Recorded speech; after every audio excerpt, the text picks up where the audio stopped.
The single most demanding role for a dramatic soprano in all of opera, and this is the first time you've sung it. So how have you been preparing for the challenge?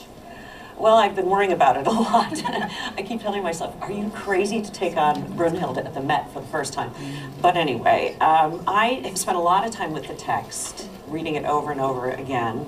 And then I took myself to Cardiff, Wales, and I worked with a gentleman named Anthony Negus.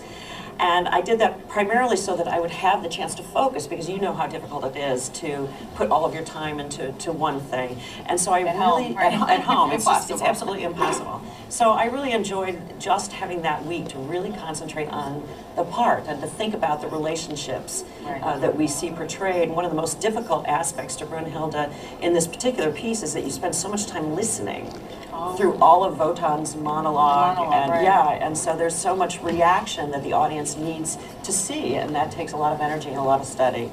That's great. I didn't even think of that. And you know what? It's when people aren't focused that they draw your attention away from this, the center. So you didn't. That never happened.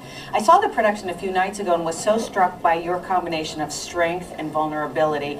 Your Brunhilde is such a teenager. Tell us, and tiny. Ooh, tiny teenager. Truly. Tell us about the different aspects of the character and how she develops. Well, she is a bit of a teenager in this part of the Ring cycle. She is inexperienced with anything having to do with human nature. And in order for us to experience her as a character through the whole arc of the Ring cycle, you need to see that vulnerability, because then you're going to see another level of her personality in Siegfried, and then of course something else entirely in Good of Demerone. And so I wanted the audience to see the more playful aspect of her personality, and that she does have this relationship with her sisters. Well, and we care about you as a result. We care what happens to you more than I think in every time.